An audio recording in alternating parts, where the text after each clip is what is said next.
Muy buenos días con todos. Gracias a todos por acompañarnos en este segundo día de paneles de expertos de la novena semana de inclusión social. Como se habrán dado cuenta, hemos tenido el día de ayer 3 paneles de expertos. Hoy vamos a tener otros 3 y mañana vamos a cerrar con los paneles siguientes. El día de hoy vamos a abordar entre los paneles la medición de la pobreza multidimensional. Otra temática va a ser después la inclusión económica desde el territorio y seguido la estrategia de seguimiento nominal y posterior alimentación escolar. Mañana estaremos cerrando con broche de oro con un panel abocado al desarrollo de la inclusión social en la Amazonía. A continuación vamos a dar pase al director de seguimiento y evaluación, Quique Velázquez. Por favor, Quique, te damos pase para que puedas presentar y moderar el panel que corresponde el día de hoy sobre medición de la pobreza multidimensional, número 5. Muchas gracias, Víctor. Tengan ustedes buenos días. Bienvenidos al panel 5 de la novena semana de la Inclusión Social 2021. Un saludo especial a todas las personas que nos acompañan a través de la plataforma Zoom y Facebook, tanto al interior de nuestro país como desde el extranjero. Es realmente un gusto tenerlos con nosotros. Este quinto panel apertura, como señalaba Víctor, nuestro segundo día de la Semana de la Inclusión Social. Titula Pobreza multidimensional, implementación de mediciones oficiales y uso del índice de pobreza multidimensional en el Perú y América Latina y el Caribe. El panel tiene 3 bloques. El primero de ellos nos mostrará a través de 2 presentaciones la importancia de la estimación de la pobreza multidimensional, los instrumentos y métodos para cuantificarla, las fuentes de información consideradas para su construcción y en un segundo momento de la misma presentación la experiencia de un país hermano, Colombia, en su construcción. Este primer bloque tiene un tiempo estimado de 40 minutos. El segundo bloque permitirá que nuestra mesa panel responda a los comentarios y preguntas formuladas sobre las presentaciones del primer bloque. Nuestra mesa panel además está conformada por 4 expertos que darán su perspectiva en el tema desde diferentes espacios y luego procederé a presentarlos. Tiene un tiempo estimado de 30 minutos y el tercer bloque estará formulado en base a las preguntas del público que nos acompaña. Preguntas que estarán dirigidas a nuestros conferencistas y panelistas, para lo cual tendremos un tiempo aproximado de 15 minutos. Recordarles al público que hoy nos acompaña que pueden apuntar y enviar sus comentarios y preguntas por 2 vías. Por la plataforma Zoom, en la sección preguntas y respuestas, que tienen en la parte inferior de la plataforma Zoom, así como vía Facebook, plataforma en la cual también se está transmitiendo este panel. Bueno, sin mayor preámbulo, demos inicio al primer bloque, para lo cual quiero darle la bienvenida a nuestros 2 conferencistas. Según el orden en la presentación, saludamos en primera instancia a Ricardo Nogales, que tendrá 25 minutos para su presentación, y luego a Renata Pardo, que hará lo propio en los 15 minutos restantes. Ricardo Nogales es investigador asociado de la iniciativa de Oxford sobre Pobreza y Desarrollo Humano, OFI, magíster en Economía en la Universidad de Ginebra y doctorado en Econometría en la misma universidad. Fue profesor de Economía en la Facultad de Economía y Finanzas de la Universidad Privada Boliviana en Bolivia, además asistente de investigación en el Instituto de Investigación de las Naciones Unidas para el Desarrollo en Suiza y asistente del Laboratorio de Economía Aplicada de la Universidad de Ginebra. Por su lado, Renata Pardo es especialista en pobreza multidimensional del equipo de crecimiento inclusivo e integración de los objetivos de desarrollo sostenible de la Oficina Regional para América Latina y el Caribe del Programa de las Naciones Unidas para el Desarrollo PNUD. Reitero la bienvenida y el agradecimiento a ambos desde ya por su presentación. Ricardo, Renata, dejo la plataforma Zoom para su participación. Adelante, por favor. Muchas gracias, Quique. Buenos días a todos. Antes que nada, agradezco mucho al MIDIS por la invitación y es para nosotros como OFI y para mí personalmente realmente un gusto participar de estas jornadas tan importantes, yo creo en general, para el Perú, por supuesto, pero para la región. Entonces, un saludo a todos los participantes y realmente es un placer compartir este panel con el resto de los colegas. Lo que voy a hacer yo es poner sobre la mesa algunos elementos de reflexión sobre lo que representa la construcción de un índice de pobreza multidimensional y sobre todo su finalidad, que tiene que ver con la utilidad que tiene para guiar políticas públicas en contra de la pobreza. Estos elementos que ahora voy a poner a discusión van a ser obviamente una reflexión de algo que hemos podido observar desde diferentes experiencias de países, principalmente en la región, y espero que puedan nutrir la conversación posterior. De acuerdo a una observación que tenemos en OFI, existen al menos 8 usos y 8 ventajas, si quieren, que los países han adoptado a partir de la existencia de un índice de pobreza multidimensional en sus países que está adaptado a sus condiciones específicamente para guiar contextos muy particulares en cada país. El primero que quiero poner sobre la mesa de discusión es el carácter complementario de este tipo de índices con índices un poco más tradicionales o mejor conocidos, como por ejemplo de pobreza monetaria. En muchos casos, a veces es un error pensar que los países que adoptan un índice de pobreza multidimensional lo hacen reemplazando esta métrica que tiene muchísima más larga data y tiene muchísima más tradición dentro del mundo de medición de pobreza. Pero en realidad lo que hacen los países es justamente complementar ambas visiones. El carácter complementario se basa en el hecho de que las causas y las consecuencias de vivir en pobreza multidimensional y monetaria no son las mismas. Por lo tanto, las acciones correctivas desde la política pública no pueden ser las mismas tampoco. Entonces, se necesita tener una mirada con ambos lentes y ambos enfoques para no perder de vistas carencias diferentes que aquejan a la población. El caso que presento aquí es el de Filipinas, donde ellos han hecho un esfuerzo explícito por adecuar los instrumentos de medición de pobreza para que ambos enfoques puedan ser capturados con la misma data.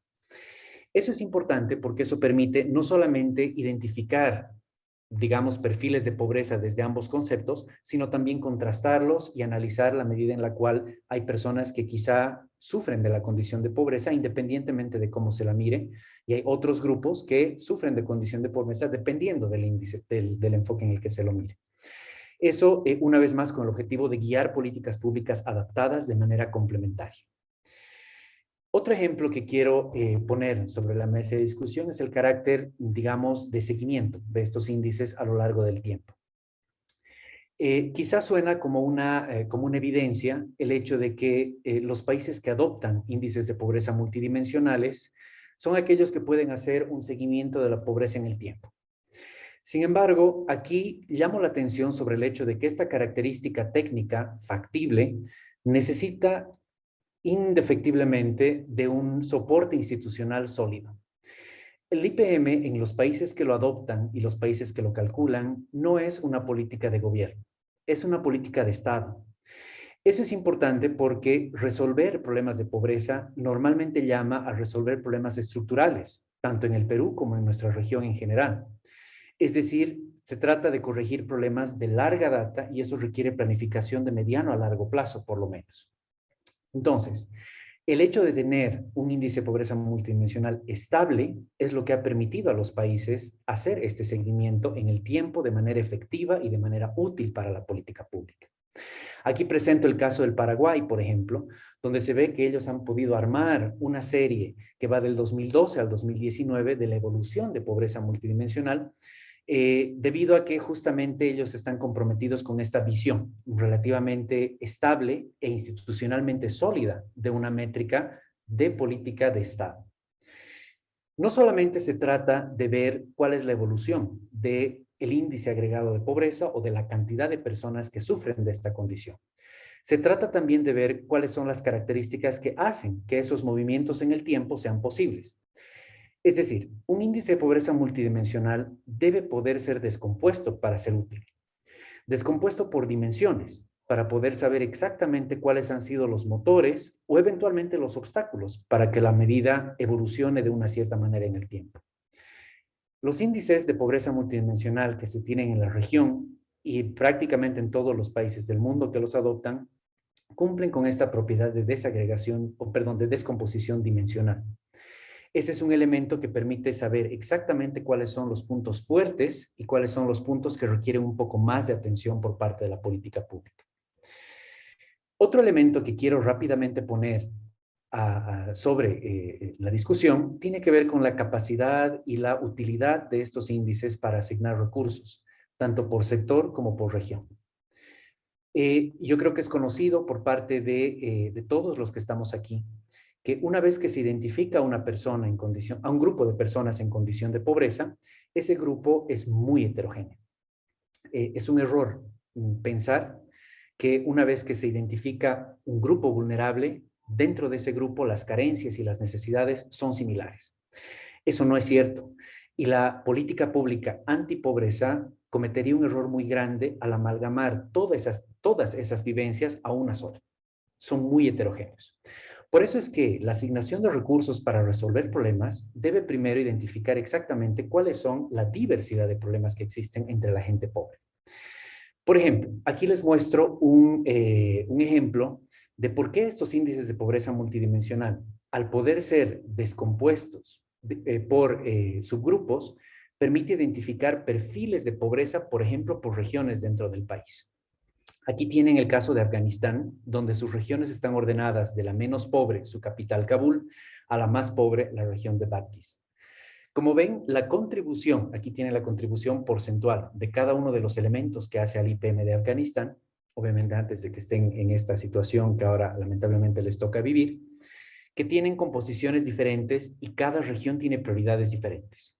Entonces, al momento de asignar recursos, esta heterogeneidad debe ser tomada en cuenta para ya sea empezar a pensar en alguna forma de descentralizar esos recursos para que las regiones mismas, dependiendo de sus capacidades y de su alcance, puedan activarlos o puedan utilizarlos, o que desde una planificación un poco más central se tengan metas un poco más claras y fijas en relación a lo que se necesita en las diferentes regiones. Otro ejemplo que quiero pasar relativamente rápido es el caso de Costa Rica, todavía pensando en este tema de asignación presupuestaria. Antes de que el IPM sea utilizado para justamente asignación presupuestaria en Costa Rica, se constataba que existían carencias que eran visibles a partir de su índice de pobreza multidimensional, como por ejemplo rezago educativo o simplemente la ausencia de un título de bachillerato en su población, que era digamos, azotaba a prácticamente un cuarto de la población. Sin embargo, en la asignación presupuestaria educativa no existía ningún tipo de recurso financiero para corregir esos problemas. A raíz de ese desbalance entre el problema y la potencial solución desde la asignación de recursos, es que se creó un decreto presidencial para que el IPM de Costa Rica sea también adoptado como una métrica y un faro más para la asignación de los recursos del gobierno central de ese país. Desde entonces, el IPM es, además de otros indicadores, un faro para ese tipo de políticas presupuestarias. Otro elemento que es importante es que los IPMs y este enfoque de pobreza multidimensional permite de alguna manera focalizar los esfuerzos dentro de los grupos que requieren más esfuerzos para salir de situación de pobreza. En mayor o menor medida, los países de la región están utilizando más recursos, datos de registros administrativos, datos que pueden tener muchísima más granularidad en relación a los grupos vulnerables por asistencia a servicios sociales, por ejemplo, lo cual les está permitiendo ganar cada vez más en tema de focalización y de llegar efectivamente a los grupos donde el esfuerzo es tiene que ser más intenso desde la política pública. Un ejemplo otro elemento, de uso de los IPMs, que también quiero resaltar, sin alargarme mucho, porque sé que tenemos el privilegio de contar con Renata, que es especialista justamente en el tema colombiano. Los IPMs tienen que servir para coordinar acciones. Desde el momento en el que un país se casa con este concepto de pobreza multidimensional, acepta que para mejorar las condiciones de vida de los habitantes de un país, se requiere múltiples esfuerzos, desde diferentes enfoques, desde diferentes sectores, desde diferentes aristas. Para eso es fundamental que diferentes ministerios dejen de operar de manera aislada y que en el momento en el que vean que hay un grupo de población que sufre de carencias simultáneas en diferentes áreas de competencia ministerial, coordinen programas multisectoriales en la medida en la que el dato lo muestre, para coordinar esas acciones. Uno de los ejemplos, quizá uno de los más exitosos en el mundo, lo tenemos en la región, el caso colombiano, que voy a dejar que Renata abunde en detalles después. Tienen un tablero de control donde ellos pueden hacer un monitoreo de qué es lo que está funcionando y qué es lo que no está funcionando, de acuerdo a metas trazadas, de acuerdo a simulaciones, para cada indicador que compone su IPM. Por otro lado, es importante que los IPMs no solamente describan fotos o situaciones en momentos dados. Es importante que esos IPMs sirvan también para ajustar, ¿sí?, la política pública allá donde se necesite, para reforzar aquello que está funcionando bien, pero al mismo tiempo para darle un poco más de aliento a aquello que necesita impulso. Una vez más, el ejemplo más exitoso en la región del uso de políticas públicas para mejorar la eficiencia, del uso de IPMs para mejorar la eficiencia de la política pública está en Colombia, donde el sistema de monitoreo que había presentado brinda alertas al gobierno, no solamente al gobierno, quiero decir al grupo de instituciones públicas que están monitoreando el IPM año tras año, brinda alertas y eventualmente brinda pautas para mejorar o reforzar cierto tipo de acciones. Por ejemplo, para acelerar la reducción de pobreza, ya sea monetaria, para acelerar la reducción de brechas, mejorando la desigualdad, disminuyendo la desigualdad, quiero decir, mejorando algunos programas de asistencia a grupos vulnerables para incrementar la movilidad social, por ejemplo, o disminuir la tasa de inactividad y de desempleo entre jóvenes, etcétera. Una vez más, dejo a Renata el caso colombiano para mayores detalles. Lo que sí puedo presentar quizá con un poco más de detalle es el hecho de que estas políticas de ajuste, ¿sí?, requieren en muchos casos que los gobiernos actúen de manera informada, pero de manera muy, muy rápida y flexible. El caso de la pandemia COVID, que lamentablemente hasta ahora nos sigue afectando, es un ejemplo claro de cómo las políticas públicas y los gobiernos han sido llamados a actuar de manera muy, muy rápida, y algunos tenían mayor o menor capacidad de tener acciones informadas y otros no. El caso de la República Dominicana, a partir de su vicepresidencia, es, yo creo, muy ilustrativo de la utilidad de un IPM para este tipo de reacciones rápidas en situaciones de shock. Ellos tienen un IPM que ellos adoptan y monitorean regularmente, pero al mismo tiempo se embarcaron junto con nosotros a hacer una simulación de qué es lo que le pasaría a la pobreza multidimensional debido al COVID. Y uno de los resultados que más le llamó la atención a la vicepresidencia es el hecho de que la interrupción de acceso a servicios de salud regulares, no aquellos vinculados a COVID, sino los regulares, si esos servicios regulares se interrumpían, la incidencia de pobreza podía pasar de 18% a casi 26%. Ese salto en pobreza fue lo que hizo que el gobierno ponga en marcha una serie de políticas para evitar que las personas interrumpan sus servicios o su acceso a servicios de salud regulares durante la época de la pandemia. Se crearon módulos especiales, se crearon hospitales móviles para algún tipo de enfermedades no vinculadas a COVID en diferentes regiones del país para no interrumpir ese acceso y de alguna manera evitar que el índice de pobreza suba a los niveles que las simulaciones indicaban. Finalmente, ya llegando hacia el final de la presentación, este llamado a no dejar a nadie atrás, que es muy prominente y es muy fuerte dentro de la Agenda 2030, también es un elemento que puede ser operacionalizado a partir de los lentes de un índice de pobreza. Al tener un índice estable y al tener un índice que tiene la capacidad de ser mirado y medido en diferentes momentos en tiempo, es posible saber si hay regiones o grupos dentro de los países que están haciendo más o menos progreso que el resto. Por ejemplo, aquí tienen los ejemplos de Pakistán y Bután. Ambos países tienen IPMs oficiales de muy larga data, por lo menos 5 años, donde en estos gráficos se muestra el nivel de pobreza multidimensional que tienen diferentes regiones en cada uno de los países, en el eje horizontal, y en el eje vertical se tiene el cambio que ha tenido ese índice a lo largo del tiempo, en diferentes periodos para cada país. La idea es que mientras más abajo esté este grupo, más fuerte ha sido la reducción de su pobreza en el tiempo. Y mientras más a la derecha estén en el eje, están partiendo de una situación mucho más álgida en términos de pobreza. ¿Qué es lo que se quiere de una evolución que no deje a nadie atrás? Lo que se busca es que los países, las regiones dentro de un país que están empezando de niveles muy altos de pobreza, en realidad reduzcan esos niveles de manera más acelerada que el resto de las regiones. Eso es un patrón, digamos, compatible con una noción pro-pobre de evolución de la pobreza multidimensional. Y si existe o no ese patrón, o en la medida en la que existe, es visible a partir de este tipo de índices. También se puede ver aquí que nosotros tenemos un cierto patrón en ambos países, pero al mismo tiempo hay regiones que incumplen con ese patrón.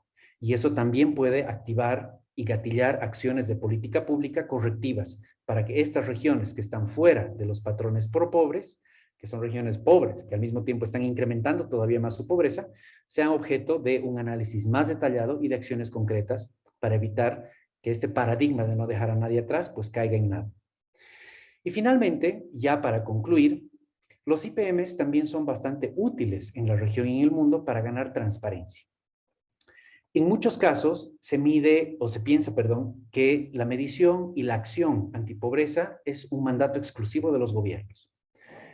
Eso creemos nosotros que es una visión simplista del problema, porque en realidad es un problema tan complejo que requiere de la conjunción de actores públicos, cierto, pero también privados.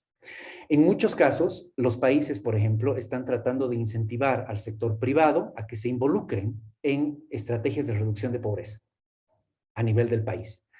Eso pasa en Costa Rica, por ejemplo, donde existe un fuerte sector público, una gran representación del sector público que lo que hace es medir los niveles de pobreza multidimensional de acuerdo al índice del país entre sus trabajadores y los diferentes eslabones de sus cadenas productivas en el sector industrial. Eso permite saber cuál es la situación de pobreza de los trabajadores y las familias que están vinculados al sector privado, donde quizá los salarios son altos, pero hay otro tipo de carencias que no son necesariamente visibles. Entonces, esa interconexión público-privada está siendo cada vez más posible y cada vez más factible a la luz de este tipo de índices y a la luz del involucramiento del sector privado en estas estrategias. Pero no solamente el sector privado.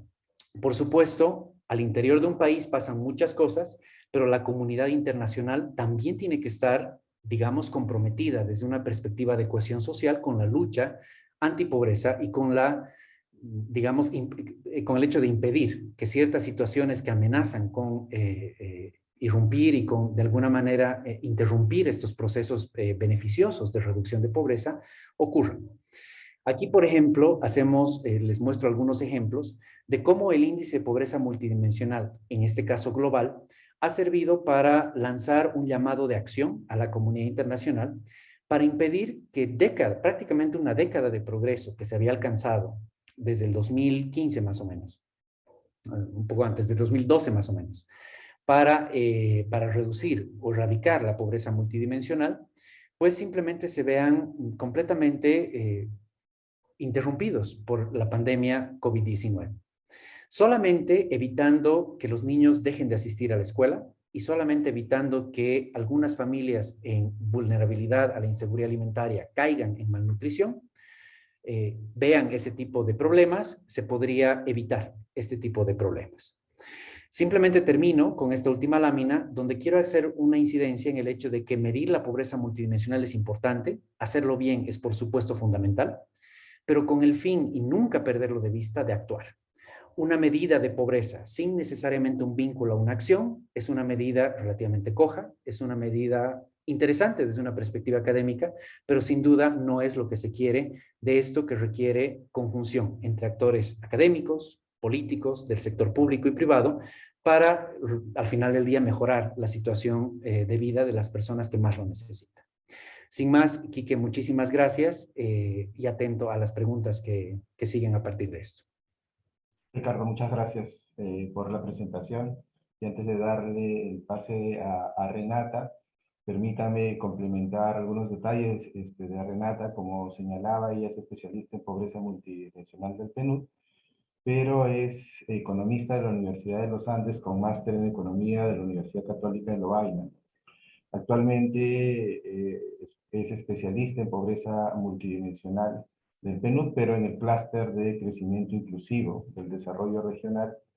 Apoya al PNUD en el diseño del índice de pobreza multidimensional en Cuba y Uruguay. Anteriormente ha participado en el diseño del índice de pobreza multidimensional para Colombia y nos trae su experiencia de primera mano. Se ha desempeñado como consultora del gobierno colombiano en temas relacionados con protección social. De manera más reciente ha trabajado como asesora experta en la estimación de los efectos de la cuarentena por COVID sobre la pobreza multidimensional en El Salvador y Ecuador. Entonces, sin más preámbulo, Renata, te dejamos al frente de la plataforma, por favor. Muchas gracias, Quique. Agradezco la invitación del MIDIS a poderles hacer esta presentación. Por favor, me confirman si la pueden ver. Podemos verla, Renata. Vale, gracias. Sin embargo, por favor, si me confirman, solo una parte de la misma.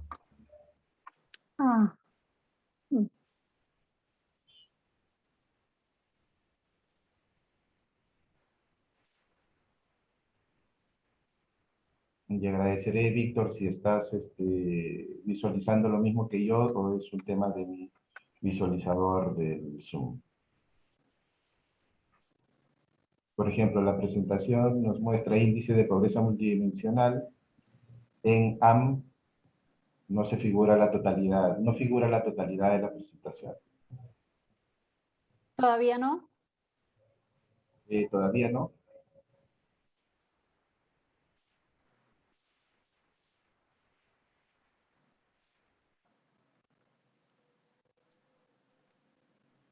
En efecto, todavía no sale, Kike, debe estar cargando. Igual ahorita ahí está. Está en versión editable, ¿no? Ahora sí, Vale. Renata. Perfecto. Vale, bueno, muchas gracias. Un gusto saludar a los panelistas también y a todos quienes nos acompañan hoy. Como lo mencionó Quique, voy a hacer una presentación introductoria sobre índices de pobreza multidimensional en América Latina con una perspectiva desde el PNUD, para después hacer un foco en el caso de Colombia con la perspectiva de poder dar algunos insumos de cómo fue el diseño del índice y cuáles son los usos y aplicaciones de política que se han dado en el país. Entonces, primero, alguna motivación de la pobreza multidimensional. Desde el lado ético o filosófico, como todos sabemos, la pobreza es multidimensional. El bienestar y la pobreza se manifiestan de distintas formas, no depende solamente del ingreso o de una condición de tener suficiente ingreso, también tiene que ver con otros aspectos desde un enfoque más de derechos, de un acceso suficiente a salud, a educación, de poder tener una vivienda digna, en fin, es multidimensional y por tanto debe abarcarse y abordarse desde esa misma perspectiva. Por tanto, tener una medida multidimensional debe considerarse como una medida complementaria a la de pobreza por ingresos. No digamos que una, y Ricardo lo mencionó, sustituye otra, sino que es complementaria. Y en este contexto en el que hemos pasado, todavía vivimos la pandemia, pero el COVID ha resaltado tantas inequidades, creo que es el momento perfecto en el que se ve cómo estas dos medidas son complementarias. Si bien muchas personas perdieron su empleo o vieron sus ingresos disminuidos y esto hizo que incrementara la pobreza por ingresos, muchos otros se vieron no solo afectados por el ingreso, sino también en esa multidimensionalidad de la pobreza. Los niños dejaron de asistir a la escuela, aunque algunos lo hicieron de manera virtual, otros no tuvieron los mecanismos para poder acceder a una buena educación. La desnutrición fue efecto también de unas peores condiciones de seguridad alimentaria. Algunos otros tuvieron que abandonar sus lugares de residencia para ir a viviendas con peores condiciones de vivienda. Entonces, como cuando lo vemos en esta perspectiva, es es de resaltar la importancia de tener estas dos medidas complementarias y cómo realmente en temas de política, y esto también lo mencionó Ricardo, es fundamental que este tipo de indicadores sirvan para guiar la política pública, deben ir como estrechamente relacionados. Ahora, desde el punto de vista instrumental y de política, tener un índice de pobreza multidimensional permite responder a la meta 1.2 del ODS 1 de reducción de la pobreza, según la cual para el 2030 se debe reducir al menos a la mitad la proporción de hombres, mujeres y niños de todas las edades que viven en la pobreza en todas sus dimensiones con arreglo a las definiciones nacionales. Un índice de pobreza multidimensional sirve como herramienta de focalización, monitoreo y evaluación. Ricardo nos mostró algunos ejemplos de esto. Más adelante voy a mostrar en el caso específico de Colombia cómo se ha utilizado. Sirve para alinear acciones, políticas y programas, lo que a su vez facilita la toma de decisiones, y se ha visto en varios países de la región que es rápidamente adoptada por diversos actores. Entonces, este es simplemente como algunos factores para la motivación de por qué tener un índice de pobreza multidimensional, de nuevo como medida complementaria a la pobreza por ingresos. Ahora, ¿qué se necesita para diseñar un índice de pobreza multidimensional? Por un lado, voluntad política, debe haber interés por parte del gobierno, compromiso y recursos entendido más de recursos humanos que permitan el desarrollo del indicador. Consenso, se debe llegar a un consenso a través de participación de diálogo para definir dimensiones, indicadores, como cuáles son esos aspectos que se quieren incluir en la medida, que están relacionados con la política pública multisectorial encaminada a la disminución de la pobreza y a garantizar, a dar la garantía de los derechos humanos. La métrica está muy relacionada, qué indicadores, y ya definiendo esto, cuáles son los umbrales. Usualmente los países definen estos umbrales muy directamente relacionados con sus mismas políticas, con sus constituciones, con lo que se considera que es adecuado en cada país. Y por último, la data. ¿Cuáles son las encuestas? ¿Se va a utilizar registro administrativo? El caso de Perú cuenta con la encuesta de hogares, por ejemplo, es muy robusta, es muy potente, permite desagregaciones de muy buen nivel, tiene incluso panel. Así que esta es una de las condiciones, ¿no?, que requiere el índice de pobreza multidimensional, y es contar con, digamos, una misma fuente donde se puedan calcular todos los indicadores. Entonces hay estos ciertos pasos que se deberían seguir para poder llegar a esta formulación de un IPM. Aquí esto lo voy a pasar muy rápido. Cada país también, por no poder entrar en el detalle, hace su análisis de cuáles son estas variables que quisiera incluir en el índice de pobreza multidimensional. Voy a poner rápidamente el caso de El Salvador, en donde, por ejemplo, el tema de violencia y de seguridad en el entorno era muy importante, y es, por supuesto, una de las dimensiones que está incluida allí. Aquí otro, por ejemplo, el medio ambiente, si se considera para el país o en términos de política pública es muy importante.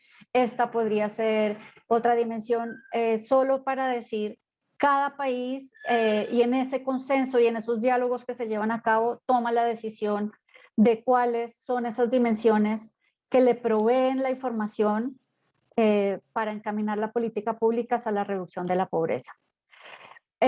Por otro lado, también hay enfoques poblacionales en los índices de pobreza multidimensional.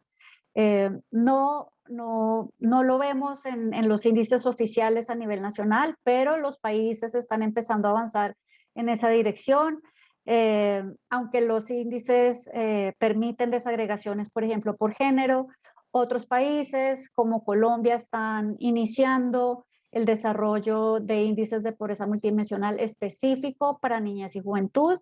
Desde el PNUD venimos avanzando también en el diseño de un IPM con enfoque de género para ser comparativo a algunos países de la región. Entonces, esto solo también para decir, existe también esa posibilidad de hacer enfoques poblacionales para poblaciones rurales, con enfoque de género, para niños, y esto también, o de incluir también todos estos aspectos en la misma definición del índice de pobreza multidimensional que se tenga a nivel nacional. Ahora, aquí Ricardo lo mencionó, pero simplemente para empezar, antes de pasar al caso colombiano, tenemos el IPM global, que calcula el Oxford Poverty and Human Development Initiative, OPHI, y Perú, en el que se tienen 3 dimensiones con 10 indicadores y se considera una persona es pobre si enfrenta carencias simultáneamente en 33% o más de las variables que componen el índice. Aquí se mide salud, educación y estándares de vida. Este indicador está para Perú, 20 países en la región tienen el IPM global.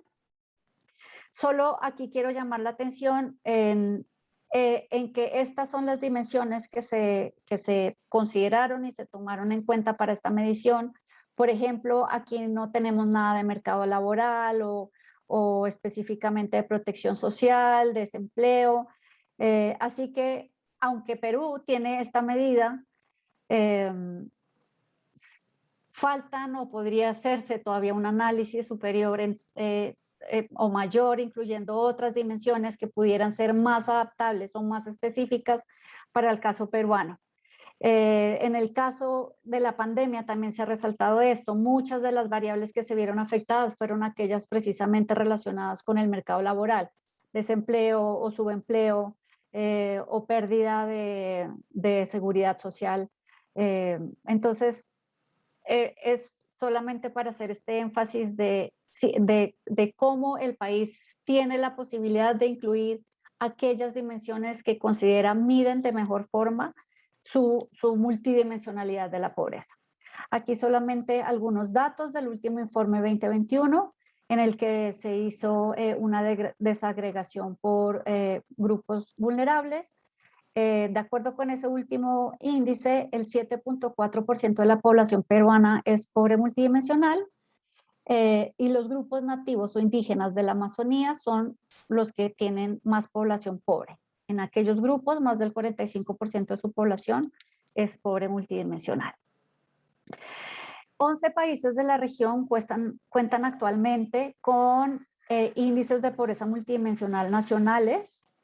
El PNUD ha apoyado la elaboración de 7 de estos en El Salvador, Panamá, Ecuador, República Dominicana y Guatemala. Y con esto paso ahora sí al índice de pobreza multidimensional de Colombia. Este IPM se compone de 5 dimensiones y 15 indicadores. El primero, condiciones educativas del hogar, que tiene bajo logro educativo y analfabetismo, condiciones de la niñez y juventud, en donde se mide inasistencia escolar, rezago escolar, el acceso a servicios de cuidado de la primera infancia y el trabajo infantil. Una dimensión de trabajo, en donde se observa el desempleo de larga duración y el empleo informal. Una de salud, en donde se observa el aseguramiento a sistemas de seguridad en salud, y el acceso a servicios de salud da una necesidad, o en otras palabras, barreras de acceso a servicios de salud. Y finalmente, una dimensión de vivienda y servicios públicos, en donde se observa el acceso a fuente de agua mejorada, la eliminación de excretas y algunas condiciones en materiales de la vivienda, pisos, paredes y hacinamiento crítico.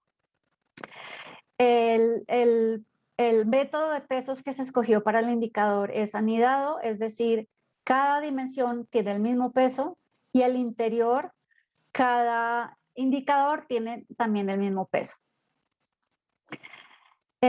Como herramienta de políticas públicas, uno de los usos que se ha dado en Colombia es partir de lo multisectorial a lo multidimensional. Y aquí lo que se hizo fue, a través de microsimulación de políticas sectoriales definidas en el IPM se estimó una meta de pobreza multidimensional. Es decir, observando todas aquellas políticas y metas sectoriales en el Plan Nacional de Desarrollo del Gobierno, se determinó qué variables podían afectar el IPM de Colombia, y con esas metas se hizo una simulación para determinar en un periodo de 4 años, que es el periodo de gobierno, cuál sería esa meta de reducción de la pobreza multidimensional. Haciendo ese análisis, se utilizó cobertura educativa, metas de disminución de analfabetismo, meta de aumento de aseguramiento en salud, disminución de la informalidad y aumento en la cobertura de servicios públicos. Estos fueron los que se simularon en esos indicadores a través de la encuesta, y con eso se ha determinado ya en 2 planes de gobierno para Colombia la meta de pobreza multidimensional. Con ese mismo propósito, de manera institucional se tiene conformada una mesa transversal de pobreza y desigualdad, que está conformada por la Presidencia de la República, el DANE, que es el Departamento Administrativo Nacional de Estadística, el Ministerio de Salud, Trabajo, Vivienda, Educación, el Ministerio de Hacienda y el Departamento de la Prosperidad Social, que son aquellos ministerios o entidades que tienen injerencia sobre el logro de estas metas para la reducción de pobreza multidimensional, y se construye un indicador, un tablero de control para ir haciendo seguimiento a aquellos indicadores individuales según esas metas construidas con la simulación sobre el índice de pobreza multidimensional.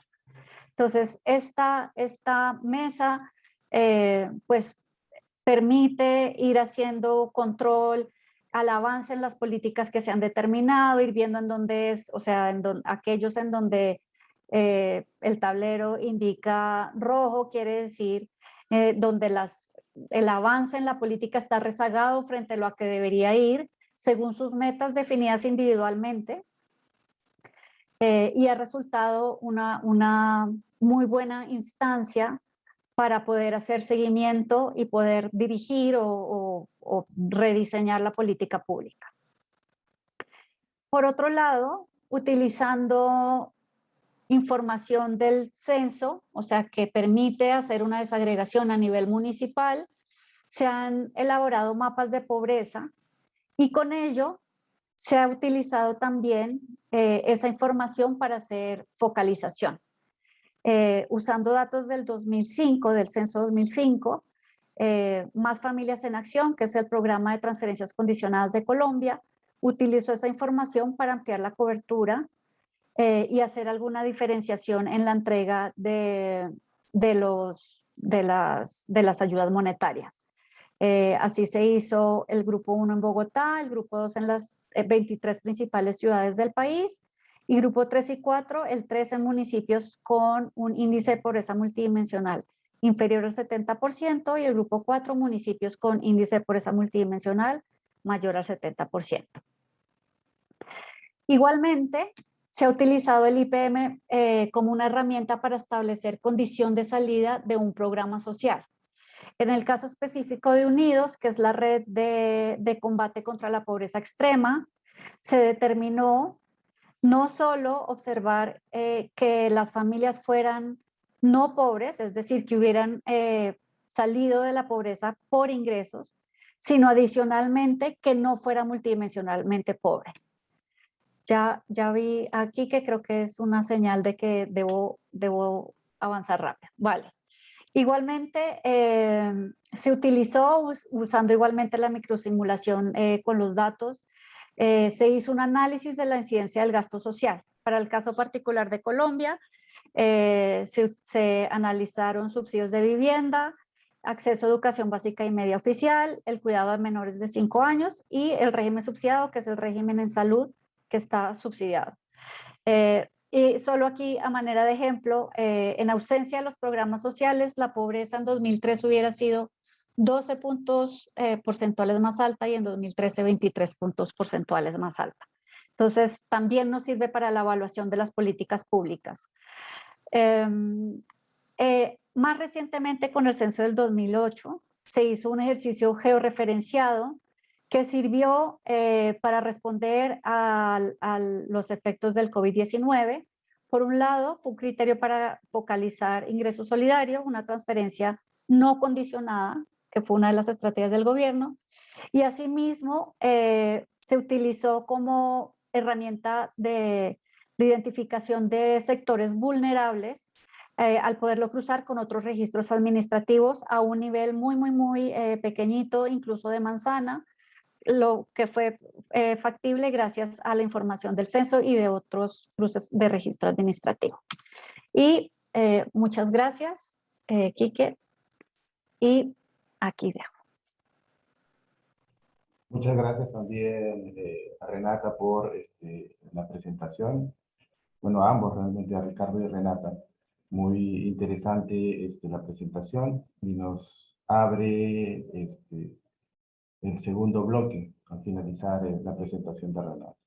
El segundo bloque va a permitirnos conocer a través de nuestros expertos de la mesa panel sobre la experiencia internacional y nacional, cómo hemos venido avanzando en algunos aspectos de la estimación de pobreza multidimensional. Entonces, démosle la bienvenida a nuestra mesa panel. Nos acompañan el día de hoy Sebastián Silva Leander, consultor externo de protección social e innovación y aprendizaje de la cooperación alemana del desarrollo GIZ. Tenemos también la presencia de Ariela Luna Flores, consultora externa salubrista y exministra de Desarrollo e Inclusión Social. Tenemos en la mesa también a Federico Arnillas Lafert, presidente de la Mesa de Concertación para la Lucha contra la Pobreza y miembro de la Comisión Consultiva de Pobreza. Y a Alida Gutiérrez Landeros, directora general adjunta de Medición de Pobreza y Seguimiento de Indicadores en el Consejo Nacional de Evaluación de la Política de Desarrollo Social, Coneval, México. Les doy a todos ustedes la bienvenida a este segundo bloque. Como había comentado, este bloque tiene un tiempo estimado de 30 minutos. Permítanme, en base a ello, iniciar con una pregunta general para luego ir identificando la experiencia específica que tienen cada uno de ustedes del espacio en donde actualmente vienen laborando.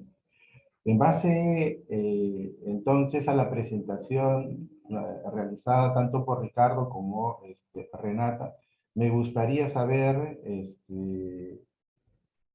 qué podría aportar a la política social en el Perú el contar con una medida de pobreza multidimensional oficial. ¿Qué avances en esa línea hemos venido teniendo en los últimos años desde el sector público y en el marco de la comisión consultiva? Y esta pregunta se la voy a pedir que puedan responderla Ariela Luna, y en segunda instancia Federico Arnillas, para poder pasar a una pregunta siguiente que me gustaría que la pueda responder Sebastián Silva y Alida Gutiérrez. Entonces, sin más preámbulo, con esta primera pregunta le doy el pase inicialmente a Ariela Luna y en segunda instancia a Federico Arnillas. Por favor, Ariela. Sí, gracias, Quique. Gracias por la invitación a la semana. Sí, la pregunta era, ¿qué avances no se han tenido en los últimos años? Bueno, un avance... ¿Qué podría aportar a la política social en el país el contar con una medida de pobreza multidimensional oficial? Ok. Bueno, un avance bien importante se demuestra aquí en este conversatorio. O sea, hace años no se hablaba, hace algunos años, no se hablaba de pobreza multidimensional en el Perú.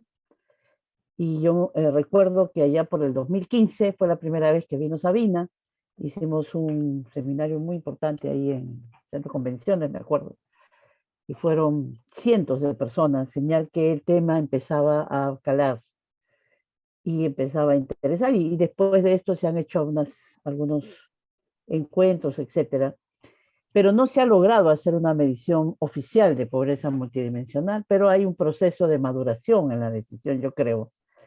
Y yo creo que ahora sí estamos cada vez más cerca de tener una cifra oficial de pobreza multidimensional y tomarla como complementaria, ¿no? Hicimos hace par de años, creo, cuando yo estaba en el ministerio, una mirada de lo que era la pobreza monetaria. Hicimos un ranking de departamentos, pero también hicimos una mirada de lo que eran las NBI, o sea, que no es pobreza multidimensional, pero tiene una visión, digamos, de varias dimensiones.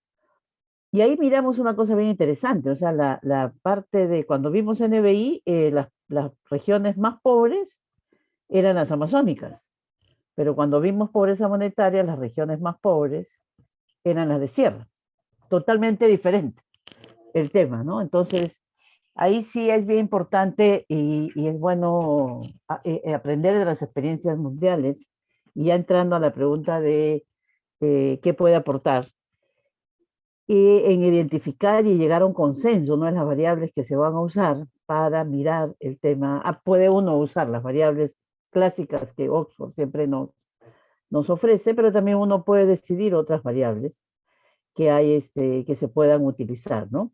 Y eso puede cambiar radicalmente la mirada de la política social. Porque la idea de la multidimensionalidad da cuenta de muchas variables que la monetaria no toma en cuenta, ¿no? Como acceso a servicios, educación, salud, por ejemplo. Uno puede tener muchas cosas, pero no tiene acceso a salud, vive muy lejos, o por acceso físico, o por una serie de razones. Entonces, sí es bien importante este tema para la política social. Puede ayudar muchísimo para la política social. Yo creo que para la focalización de los territorios podría ayudar también para focalizar territorios, pero tendría que ser en base a variables que logren consenso nacional muy sólido, ¿no?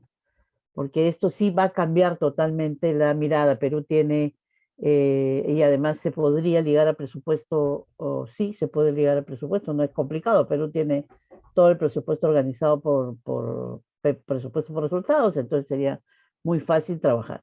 Pero una condición fundamental, yo creo que no es la medición, sino es la decisión política de hacerlo, la decisión política de usarlo para hacer monitoreo y que sea transparente, y la decisión política de asignar recursos para lo que se quiere.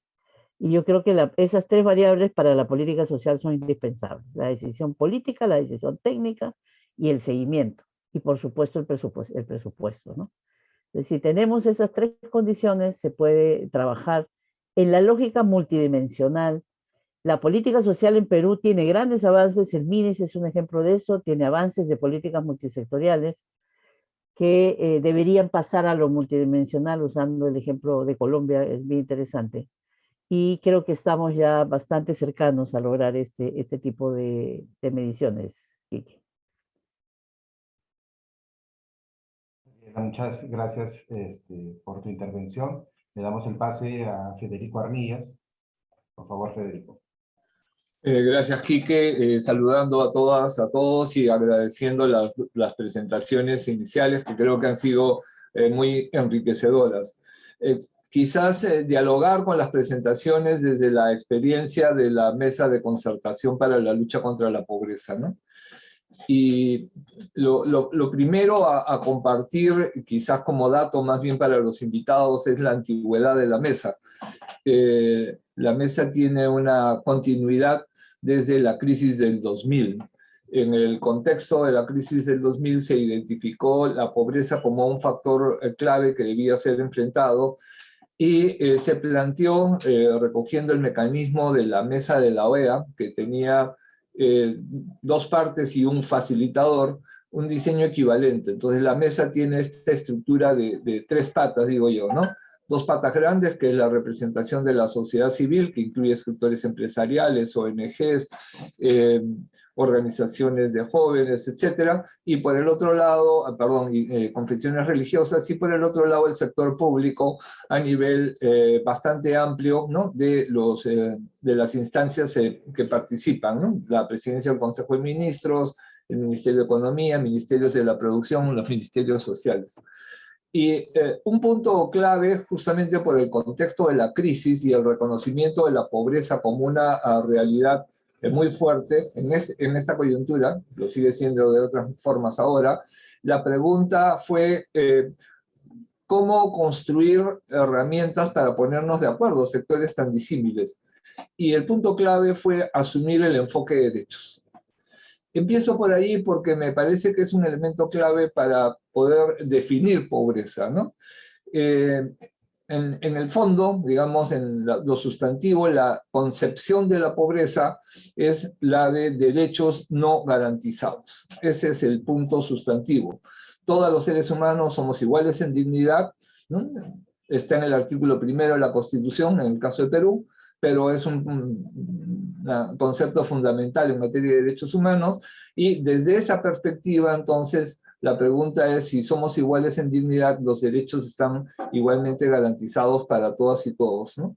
Entendiendo que la garantía del derecho tiene que ser pertinente a las condiciones de la persona y de su entorno. O sea, que una solución, por ejemplo, al problema de la vivienda, que es uno de los temas vistos para calificar necesidades básicas, ¿no es cierto? Y por tanto situación de pobreza, es igual. Y para ponerlo en términos nacionales, mientras que Puno es una región muy fría y Piura es una región caliente, el derecho a la vivienda no puede ser resuelto con la misma solución habitacional, ¿no es cierto? Esa idea es sustantiva hoy día, reconociendo los derechos. El tema clave es entonces, para entender la lucha contra la pobreza, la capacidad del Estado para responder, ¿no? Y garantizar la protección de los derechos de todas las personas. Ese es el enfoque sustantivo. Y desde esa perspectiva, la lucha contra la pobreza es vista no como una acción del sector público, por lo menos no exclusivamente, sino como una acción que compromete al sector público y a la sociedad. La mesa de concertación tiene en ese sentido más de 20 años de funcionamiento y tiene presencia en todo el territorio nacional con esa misma lógica de 3 patas, 2 grandes, Estado, sociedad, y una chiquita que somos los facilitadores del proceso de diálogo entre las partes, ¿no? Pero para facilitar el diálogo, entonces, el enfoque es un primer elemento sustantivo, ¿no? Es desde los derechos, ¿no? Y las responsabilidades de los actores, ver cómo están o no garantizados esos derechos y qué medios confluyen o se requieren para que el derecho esté garantizado. La medición, entonces, asume que la pobreza no es una condición, sino una situación. Y creo que ese es un elemento clave, ¿no? Porque una condición es inmodificable como tal, y más bien lo que haces es ayudas a que esa condición, ¿no? No limite tus oportunidades, pero una situación, ¿no? Es diferente, no es algo que es inherente a las personas, sino que está determinado por la manera como las personas nos relacionamos. En este sentido, pone en cuestión las políticas que se requieren, y eso nos lleva a abordar un enfoque que usa un tema de dimensiones en un sentido relativamente distinto al que ha sido presentado. Para nosotros las dimensiones tienen que ver con grandes ámbitos de la vida: salud, educación, la dimensión social, ¿no? Que incluye, ¿no? Salud, educación y otros temas, la dimensión económica, la dimensión ambiental y la dimensión institucional. O sea, es en la combinación de esos 4 elementos que se juega la política pública. Y eso nos hizo tomar muy tempranamente una menú, digamos, de variables e indicadores bastante más amplio, y buscar en torno a esos indicadores acuerdos políticos, en el entendido de que quien gobierna debería hacerlo en el marco de un acuerdo político de largo plazo, ¿no? Que ponga en la reducción de la pobreza, o mejor dicho, en la vida digna, ¿no? Una perspectiva, y en función de eso se fueran ajustando los procesos de interacción. La mesa entonces trabaja en torno a estas 4 dimensiones, y al interior de esas dimensiones profundiza en algunas áreas, ¿no? Que tienen que ver con las características de los territorios, enfoque territorial, entonces se convierte en un elemento clave, ¿no? Para definir los acuerdos políticos y hacer seguimiento de los acuerdos políticos. Manejamos una matriz de variables bastante amplia, Y en torno a ese seguimiento es que se generan alertas, ¿no?, para llamar la atención de los gestores respecto a situaciones que deben ser enfrentadas, ¿no? Este es el esquema en torno... Para poner en esa pantallita de la Semana de la Inclusión Atractiva.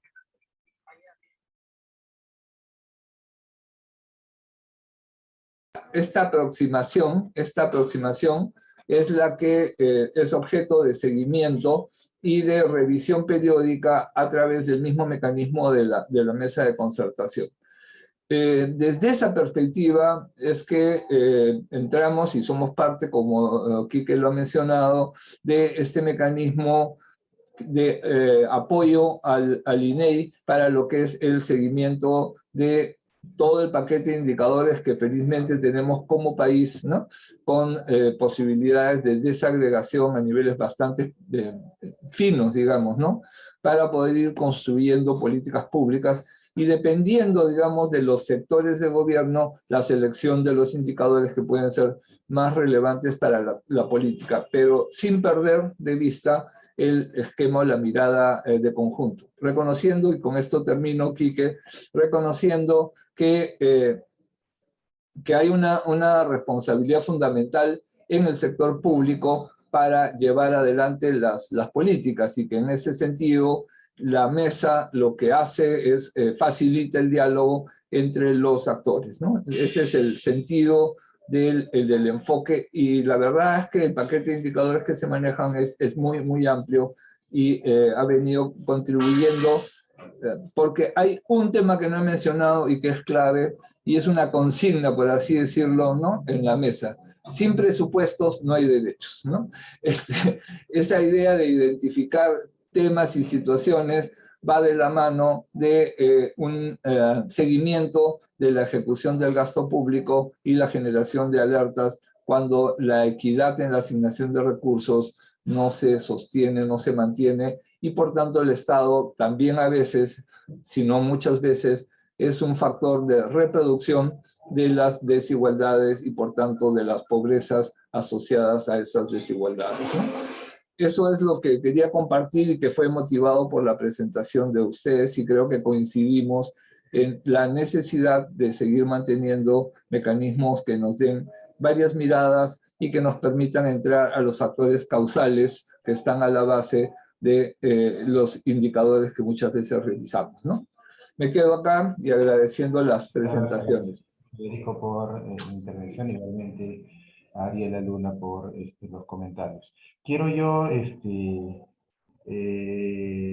cambiar la pregunta para Sebastián Silva y para Alida Gutiérrez. En base a su experiencia, y le voy a pedir a Sebastián Silva, desde GIZ, nos pueda comentar qué desafíos y retos él ha podido visualizar que hayan surgido en la generación de este tipo de métricas oficiales en otros países, distintos al Perú, naturalmente. Y en el caso de Alida Gutiérrez, yo quiero pedirle que aterrice esta respuesta en la experiencia específica de México, porque además México tiene una estimación oficial de pobreza multidimensional que ha venido trabajando con desagregación. Renata mostraba una de sus láminas con desagregación al interior del país, en niveles distintos a lo que aquí en el país son departamentos o regiones, y tenemos datos más aterrizados a nivel provincial o distrital. Entonces, yo quisiera pedirle esa respuesta también a Alida Gutiérrez. ¿Cuál ha sido la experiencia, su experiencia en México con relación a la implementación de este índice? Empezamos entonces con Sebastián Silva para conocer desafíos y retos según la experiencia en GIZ en la generación de este tipo de métricas en otros países. Por favor, Sebastián. Sí, buenos días, muchas gracias. Yo he trabajado en las dos cosas. Yo he trabajado como investigador en la Universidad de Oxford Y también ahora trabajo mucho en la implementación de este tipo de medidas en diferentes países. Y ahí creo que tenemos que distinguir entre dos cosas. La primera cosa es la medición de la pobreza para identificar quiénes son los pobres. Y el segundo problema es usar esta información dentro, para políticas de protección social, por ejemplo, para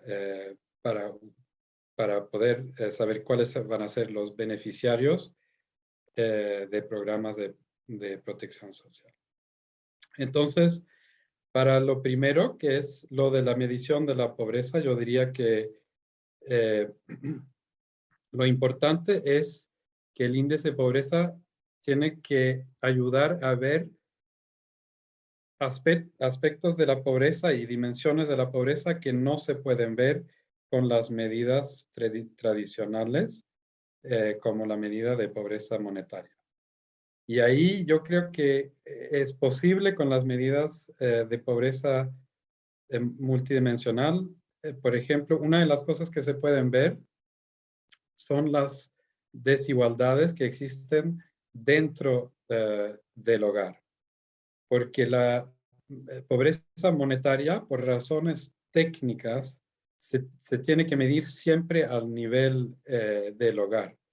En teoría, es posible medirlo a nivel de el consumo, cuánto consume cada miembro del hogar, pero es muy, muy complicado porque las compras en general se hacen al nivel del hogar.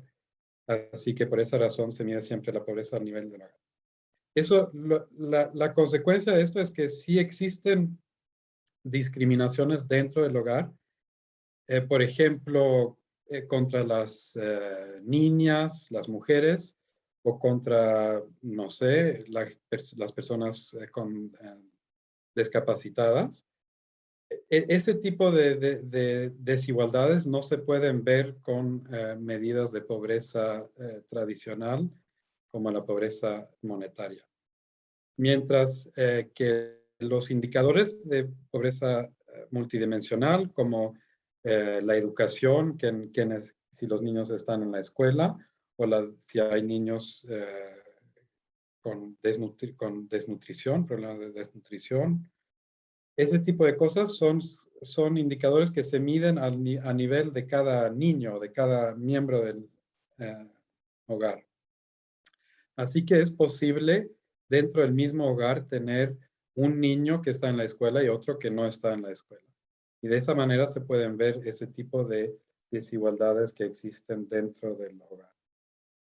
La segunda cosa importante es las dimensiones de pobreza y las carencias que tal vez no se ven, que no están relacionadas directamente con la falta de dinero, que pueden ser otras cosas. Y ahí depende también de la definición de pobreza que usamos. Como dijeron antes, si concebimos la pobreza como la falta de derechos, en ese caso hay muchas dimensiones de pobreza y de desempoderamiento que, claro, están relacionadas con la falta de dinero, pero es de una manera indirecta y en realidad es la falta de empoderamiento que es el centro del problema. Y ahí en ese aspecto yo he mirado cosas como las violencias sexuales que existen dentro del hogar y se ven muchas veces que las niñas, por ejemplo, discapacitadas, sufren violencias sexuales dentro del hogar. Eso era para la medición de la pobreza. En lo que se refiere al uso de medidas de pobreza multidimensional dentro de la protección social, yo diría que depende del análisis del problema que tenemos. Si tomamos el ejemplo del caso de la vivienda, Sí, la única razón por la cual la gente no tiene acceso a la vivienda es porque les falta dinero. En ese caso, no hay necesidad de ver la pobreza multidimensional, porque lo único que se necesita es dar dinero a las personas que faltan de dinero para poder tener acceso a una vivienda adecuada.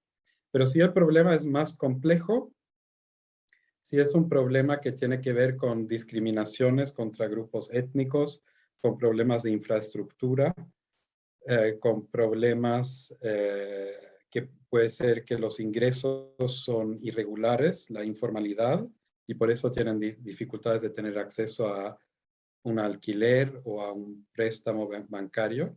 Si es un problema, si el problema es multidimensional, en este caso es necesario usar medidas multidimensionales para identificar a las personas que van a necesitar apoyo para poder tener acceso a una vivienda adecuada. Porque si simplemente lo que hacemos es dar dinero a las personas que faltan de dinero, eso no va a resolver el problema si eso no es la causa efectiva del problema que estamos encontrando. Esos son los dos comentarios que yo quería hacer al respecto. Gracias, muchas gracias. Le pedimos a Lira Gutiérrez que nos comente la implementación, experiencias de México en la implementación de la pobreza multidimensional. Lira, por favor.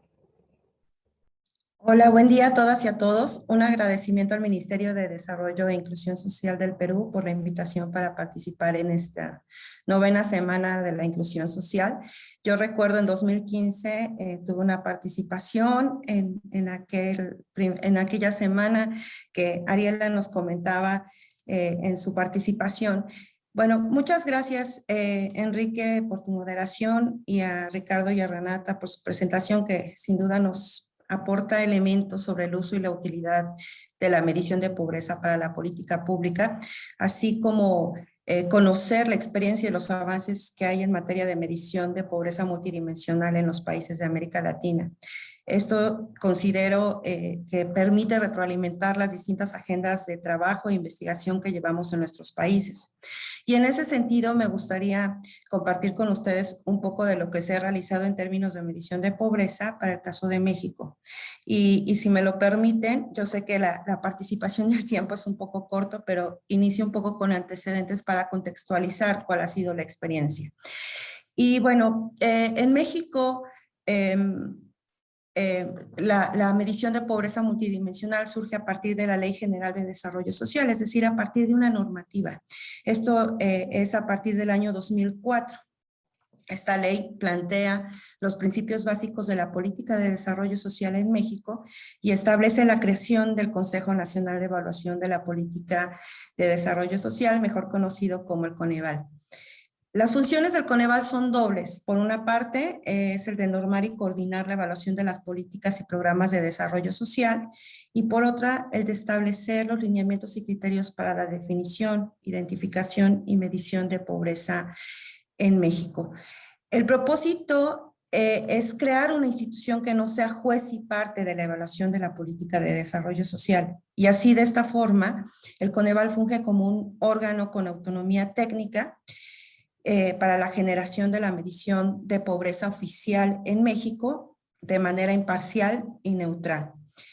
Es así que desde hace 16 años, el Coneval inicia un proceso de investigación para formular y precisar los criterios específicos para la medición de pobreza, para que sea transparente, objetiva y técnicamente rigurosa, y con carácter multidimensional. Por mandato, estas estimaciones de pobreza deben de hacerse cada 2 años a nivel nacional y entidad federativa, y cada 5 años a nivel municipal. Ahora, ¿cuáles son las características de la medición de pobreza en México? Ya lo comentaba Ricardo, una medición debe de contar con una descomposición en cuanto a las distintas dimensiones que nos permita servir de guía como política pública. Y en ese sentido, la medición de pobreza en México contempla 3 espacios analíticos. El de bienestar económico, que está asociado a la centralidad del ingreso. También adopta un enfoque de derechos que está asociado o vinculado a los derechos de educación, salud, seguridad social, vivienda, y alimentación, y un tercer espacio que es el de contexto territorial y que ya se ha comentado en este panel, ha cobrado relevancia. Estos tres espacios desde México consideramos que son importantes, ya que, y atendiendo un poco las preguntas que se han hecho, aporta elementos para la política pública. Y en ese sentido permite identificar las dimensiones y las regiones en las que debe enfocarse la política social, hace más claras las políticas que se deben aplicar para mejorar el desarrollo social, en cuanto a políticas económicas, políticas sociales, adoptar políticas universales y focalizadas. En México tenemos un programa de adultos mayores que se ha extendido a toda la población adulta mayor, acciones complementarias en vez de tener ahí acciones aisladas, y con un objetivo primordial que es que la medición pueda mejorar la política pública para que tenga un mayor efecto en el bienestar de la población. Hay tres características que consideramos deben de tomarse en cuenta para poder ser usado como insumo de política pública. Y una es que sea comparable en el tiempo. En México contamos con una medición de pobreza que la primera medición fue en el año 2009.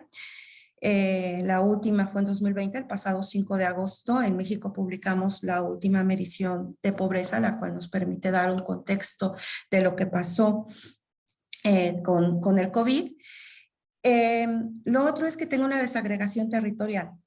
Entonces, bueno, normativamente nosotros tenemos que generar información a nivel nacional, entidad federativa, municipal. Sin embargo, para dar más elementos de análisis y de apoyo a las acciones y programas de desarrollo social, pobreza a nivel área geoestadística básica urbana, porque hay veces hay distintas municipalidades que nos requieren, bueno, dentro de mi municipio dime dónde puedo enfocar y qué puedo enfocar o priorizar de política pública. Entonces, en ese sentido, una mayor desagregación territorial. Y lo otro que también resulta relevante y que cobra más relevancia ante este contexto que hemos vivido en estos casi 2 últimos años a partir de la COVID, es los grupos poblacionales. Tener desagregación de pobreza por grupos poblacionales. Hombres, mujeres, grupos etarios. Por ejemplo, en el caso de México vimos que la población más afectada está ubicada en los grupos etarios menores de 18 años.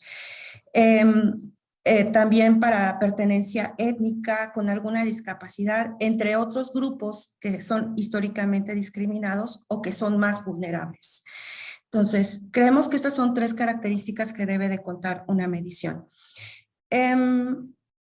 Ya lo comentaba Renata, hay muchos retos y desafíos. Uno de ellos, indudablemente, es contar con una sola base de datos para tener esta medición y contar con todas estas desagregaciones. En el caso de México, por ejemplo, para la medición estatal se utiliza una encuesta de hogares. Además, estamos ligados normativamente a utilizar lo que genera el Instituto Nacional de Estadística en México, y por lo tanto hay que tener una colaboración muy estrecha con ellos para poder dar seguimiento y ver avances en cuanto a este levantamiento de información. En términos metodológicos, hay algunas áreas o algunos desafíos. Identificar, por ejemplo, a quiénes son prioritarios medir. Si utilizamos un enfoque de derechos, entonces los titulares de derechos son las personas, pero hay algunos derechos que son vinculados a los hogares y hay otros que son más territoriales, ya lo comentaba Federico. Entonces, esto es un elemento de análisis que debemos de ver cuál analizar. Otro es, ¿medimos el elemento mínimo al derecho o medimos el acceso efectivo al derecho? Que ya sería un avance más si uno quiere retomar este enfoque. Y en ese sentido, México tiene una agenda de investigación que está tendiente a avanzar hacia la medición del acceso efectivo de los derechos sociales. Y por otra parte, tener una metodología que nos permita ver cuáles son los umbrales más importantes a considerar para poder tener la medición. En México utilizamos los derechos que están consagrados en la Constitución Política Mexicana, pero bueno, hay que ver si hay normativas vigentes para definir estos umbrales o hay que reunirse con los distintos ministerios para saber cuáles son las necesidades o cuáles son el acceso o lo que se le debe de garantizar a la persona en cuanto al derecho social. Y bueno, en cuanto a la primera pregunta, es cuanto con mi participación. Gracias. Muchas gracias, Alida. Y con esta última participación ingresamos al tercer y último bloque. Yo he seleccionado de las preguntas que nos han alcanzado vía Zoom y Facebook. Le voy a pedir que la primera pregunta pueda ser respondida por 3 de nuestros panelistas. La pregunta dice: destinar recursos para evaluar puede ser presupuestado desde los costeos de seguimiento y evaluación de los sectores, o tendría que ser desde una instancia suprasectorial. La pregunta obviamente es en función a pobreza multidimensional. El poder adoptarla y el poder llevarla como una herramienta para seguimiento y evaluación implicaría que el presupuesto propio parta de uno de los sectores o de una instancia suprasectorial. Le voy a pedir que la pregunta en primera instancia la pueda responder Ariela Luna. Por favor, Ariela. Gracias, Quique. A ver, este tema de quién debería hacer esto, lo hemos conversado largamente, con algunos, incluido Quique. Yo creo que ahí hay varias cosas que pensar. Uno es la gobernanza de todo este proceso. El otro es la parte técnica y el otro es la parte presupuestal. Y un aspecto final es la parte social, pero no menos importante. Para la parte de gobernanza, muchas veces hemos conversado esto. Yo soy de la opinión de que se debería tener una institución en el Perú autónoma que pueda ser capaz de usar, ¿no?, los sistemas administrativos, lo que hay en el Perú para lograr una cifra de pobreza multidimensional, pero obviamente sustentada en el Instituto Nacional de Estadística, que es el que tiene toda la data que podríamos usar. Ese es un tema. ¿Por qué autónoma? Porque todos los problemas en el ser humano son multisectoriales y multidimensionales. Y un gran problema que tenemos acá en el Perú, imagino que en otros países también. Yo estuve en Colombia, me acuerdo, cuando se presentó un evento de pobreza multidimensional y a pesar de que fueron todos los ministros y todo, después conversando al interno, la articulación es un tema muy complejo, ¿no? O sea, podemos tener mediciones muy buenas, pero después que eso se ligue a una articulación real y que los sectores planteen cosas. Entonces, hay varios niveles ahí. Uno es el tema de la cifra, pero otro es el tema de la viabilidad, de que esa cifra se articule tanto al presupuesto como a las acciones de los sectores. Entonces debería ser una instancia, también podría estar en nuestro caso en la presidencia del Consejo de Ministros. Yo no creo que debería estar en un sector, debería ser soportado de repente por un sector como el MIDES, que es un sector por excelencia articulador y tiene mucha fuerza y capacidad técnica para hacer esto, pero debería estar en una instancia superior que permita articular a los sectores. Y para eso desarrollar mecanismos que puedan articular lo que sale en la pobreza multidimensional con los temas de implementación ya a nivel territorial, y eso tiene que ver con presupuesto. Por lo tanto, el Ministerio de Economía tiene que estar incluido acá. Si no tenemos al Ministerio incluida con una mirada de pobreza multidimensional, poco vamos a lograr porque no vamos a tener el dinero donde hay que tenerlo para levantar los accesos que debemos tener. Pero el otro concepto bien importante es la parte social. Yo creo que un concepto de pobreza multidimensional tiene que ser socialmente viable, socialmente aceptado, socialmente conocido, socialmente soportado. O sea, es bien importante este tema. Nosotros hemos tenido, por ejemplo, procesos de infancia donde hemos trabajado todos estos aspectos y socialmente, por ejemplo, el tema de desnutrición crónica hace unos 15 años fue estuvo mucho en la agenda pública, pero no solamente en la agenda pública de los ministerios, sino en la agenda pública de la sociedad, y eso permitió darle un empuje importante. Este tema de pobreza multidimensional yo creo que no es una cifra, ¿no?, sino es un proceso social que desencadena, o sea, la cifra desencadena una serie de temas. Por eso insisto tanto en el consejo pre y post, y creo que la gobernanza debería estar ligada a un sector suprasectorial pero con viabilidad, ¿no? Y con el MEF, el Ministerio de Economía, al lado. Si no es así, ustedes todos sabemos que en gestión pública, si no hay dinero, es música, lo que hay en los papeles. Entonces no tiene sentido tener música si no se puede tocar la sinfonía. Entonces la partitura requiere, pues, dinero para contratar a los músicos, etcétera, y si no hay esto, eso no es posible. Y yo creo que para el Perú eso es bien importante. Había una pregunta, y como sé que es mi última intervención, había una pregunta ahí que me gustaría contestar. El SISFO es el Sistema de Focalización de Hogares en el Perú. Y preguntan si no es el IPM en Perú. No, no es el IPM en Perú. El SISFO tiene una mirada más de pobreza monetaria, el Sistema de Focalización de Hogares, más de pobreza monetaria clásica, que ha servido para la afiliación a los programas sociales y que sirve, ¿no?, para la afiliación a los programas sociales. Con la pandemia hemos avanzado ya a tener un registro nacional de hogares de todo el país, de todo el Perú, que ahora sí este registro se enfrenta a un proceso, puede ser como pobreza multidimensional, porque claro, el proceso de pobreza multidimensional sí nos permite ver por hogares. Pero ahí también un tema importante que también lo conversamos en algún evento, es que hacer estas mediciones de pobreza multidimensional, si el país no tiene encuestas que lo alimenten anualmente, hacer censos todos los años es casi inviable por el costo que esto tiene. Entonces sí deberíamos, ahí bueno, en el Perú ya se discutirá ver cómo se hace este tema cada 5 años, cada año. Yo creo que cada 5 años más que suficiente. Pero hacer un censo cada 5 años es palabra mayor en un país como el nuestro, ¿no? Entonces también estos procesos tienen que ser viables. Y termino diciendo que en nuestro país un tema bien importante sería hacer un IPM y un IPM para grupos bien definidos. Siempre abogaré por la Amazonía, que es un grupo que desaparece en los mapeos, digamos, de pobreza monetaria y que tiene mucha deficiencia en el acceso a servicios, etcétera, y no necesariamente en algunas zonas pobreza monetaria, sino es un tema de acceso. Eso hace que haya una pobreza multidimensional muy grande, ¿no? Entonces sí creo que es bien importante trabajar este tema para este fin, ¿no? Bueno, muchas gracias.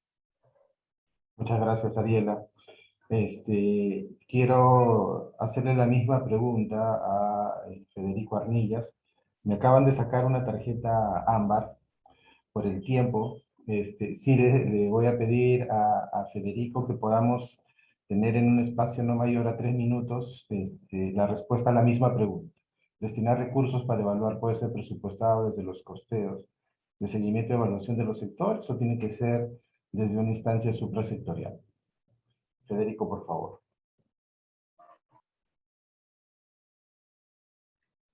Creo que lo que se requiere es un seguimiento, en cierto sentido, independiente del ejecutor. Creo que eso es importante para levantar e identificar problemas, pero eso debe ser como una especie de primer punto. Lo que nosotros hemos aprendido es que el seguimiento concertado es sumamente importante. Entonces, eso supone que hay previamente una concertación de objetivos, metas, indicadores, ¿no? Y el seguimiento involucra a los actores, ¿no? Para poder reflexionar sobre eso, ¿no? Y los actores no deben ser solo el sector público, esa es la segunda consideración, sino que es importante que sea un espacio mixto entre Estado y sociedad. Y lo vivimos en el país, o sea, hay temas que pasaron a la agenda pública justamente sobre esa base de seguimiento concertado, ¿no?, de los objetivos y medidas de política pública, y me parece que ese es un muy buen camino. El soporte complementario es un soporte técnico de confianza de todas las partes, y en el caso nuestro el INEI es una excelente plataforma de confianza para los estudios más bien de carácter o censo muestra, pero los registros administrativos que estamos usando también para el seguimiento son también importantes, y ahí sí se requiere una auditoría permanente de los sistemas administrativos, ¿no? De tal manera que la base de información que provee el sistema administrativo esté certificada. La gobernanza pasa por la articulación, y la articulación tiene que tener en cuenta los espacios territoriales de referencia donde la política debe adquirir las especificidades necesarias para responder a los desafíos de cada particularidad, que como decía Ariela, para el caso de la selva, también es válido para otros espacios del país, ¿no? Son espacios distintos y por tanto una misma manera de hacer las cosas no siempre es eficaz, ¿no? Vuelvo a mi ejemplo inicial, una cosa es la vivienda en Puno y otra cosa es la vivienda en Piura, ¿no?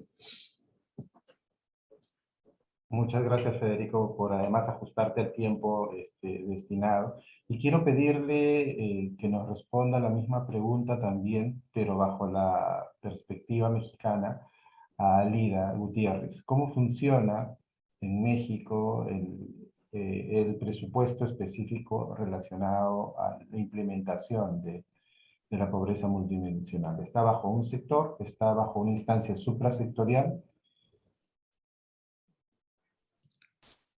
Gracias, Enrique. Bueno, en el caso de México, primero me gustaría comentar que en el caso de Coneval, más bien, como les comenté, son dos funciones que van alejados de la asignación presupuestaria. No obstante, en México lo que realizamos o generamos de información es referente a las consideraciones para el proceso presupuestario. Hace unas semanas, de hecho, generamos un informe en donde el Coneval pone a disposición de los actores que participan en la integración del presupuesto información para su discusión, que considera tanto la evidencia sobre el desempeño de los programas y acciones federales de desarrollo social, así como pensamos sea un insumo relevante para valorar los avances y retos en torno a los instrumentos de política pública.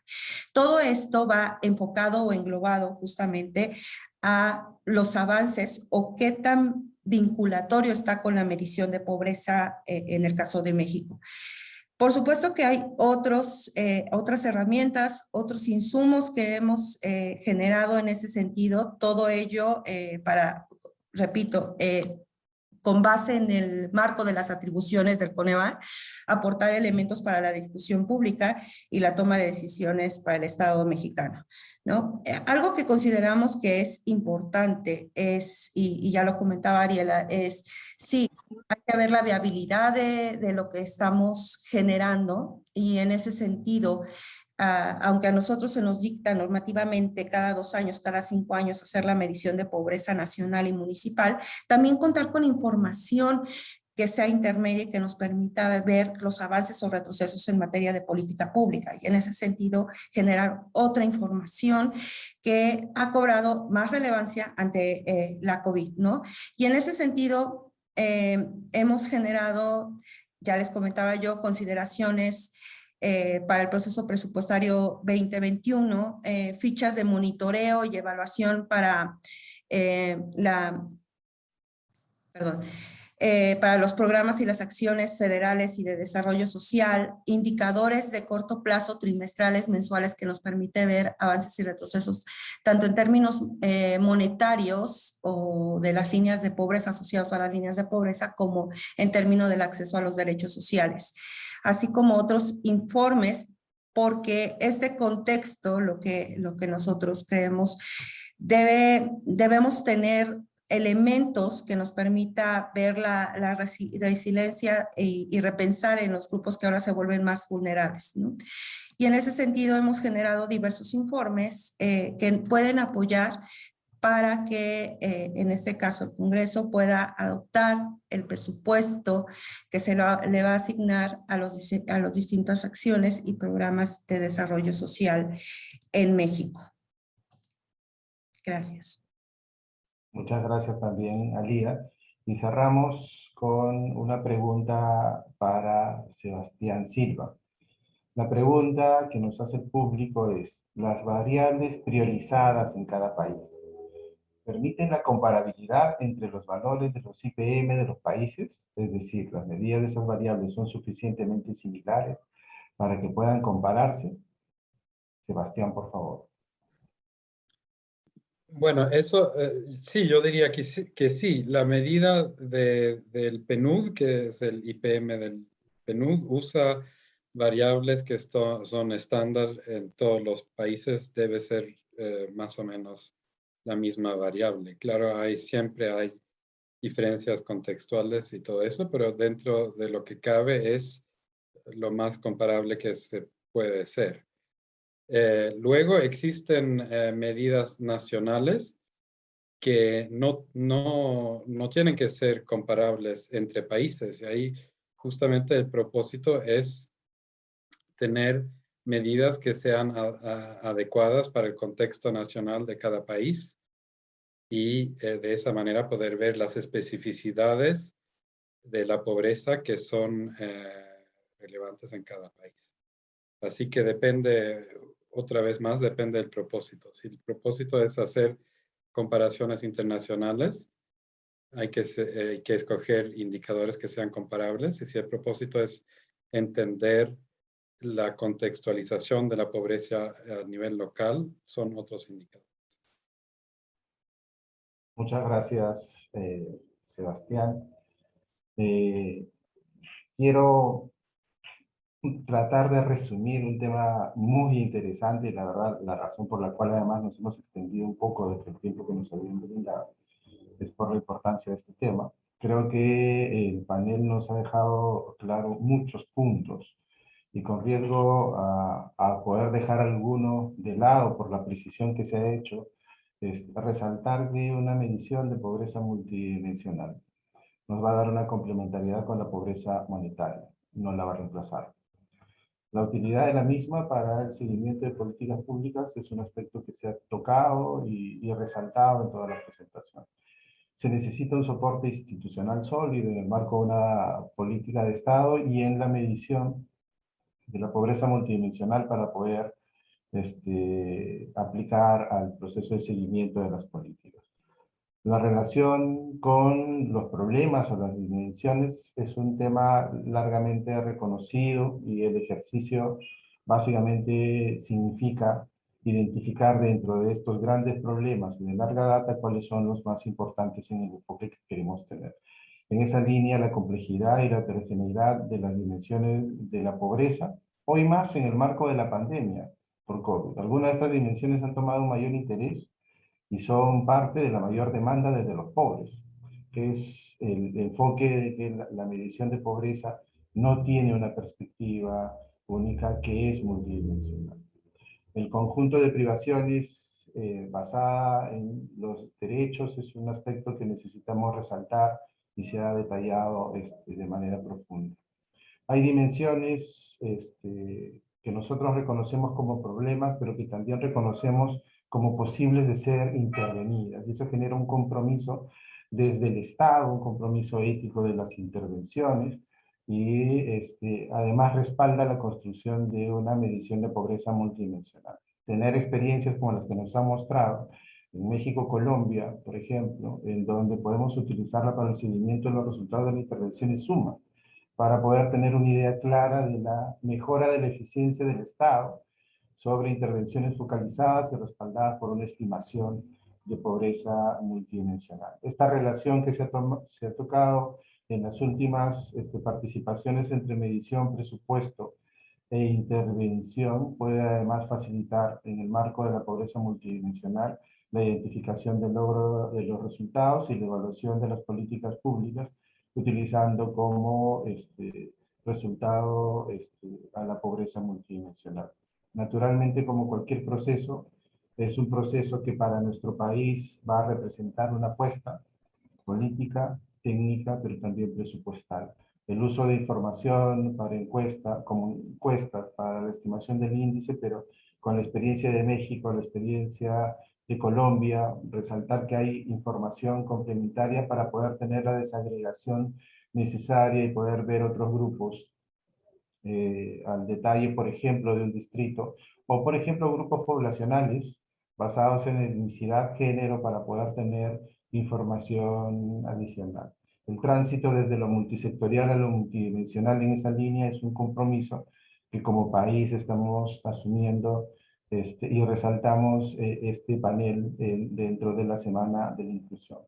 Muchas gracias nuevamente a nuestros conferencistas, Ricardo Nogales, Renata Pardo, a nuestra mesa panel, Sebastián Silva, Ariela Luna, Federico Arnillas y Elida Gutiérrez. Realmente ha sido un placer poder moderar este panel de expertos. Gracias también al público que nos acompañó el día de hoy por su atención, comentarios y preguntas. Recordarles que si es que no pudieron estar presentes en todo este panel, podrán acceder a la grabación del mismo, que va a estar presente en el canal de Facebook del MIDIS y en la página de eventos del portal de la misma institución, midis.gov.pe. Sin más que comentar, yo los dejo con Víctor Mallorca, moderador principal, para continuar con el evento. Tengan ustedes muy buenos días. Muchas gracias, Quique. En efecto, recordar a todos nuestros asistentes que pueden visitar la página del MIDIS, en la sección de eventos, como bien lo mencionó José Enrique Velázquez, y en el fanpage del MIDIS para volver a reproducir estos videos y revivir las charlas y las conversaciones desarrolladas el día de hoy. Y nuevamente agradecer a todos nuestros participantes, tanto nacionales como la Mesa de Concertación de Lucha contra la Pobreza, o las pasadas ministras que nos han venido acompañando ayer y hoy en las sesiones temáticas. Siguen brindando su soporte, su apoyo técnico al MIDIS, a la gestión del MIDIS, y eso es bastante loable y admirable en ellas. Y finalmente también reiterar el agradecimiento a los socios cooperantes internacionales y gubernamentales. Tenemos a México, el día de hoy hemos tenido a México en este panel, hemos tenido la Cooperación Alemana al Desarrollo, GIZ, hemos tenido el Programa de las Naciones Unidas para el Desarrollo, PNUD, a OFI, y durante las siguientes sesiones vamos a seguir contando con más expertos también de la cooperación internacional y de gobierno. Ministerio de Desarrollo e Inclusión Social. Bicentenario del Perú, 2021. Gobierno del Perú.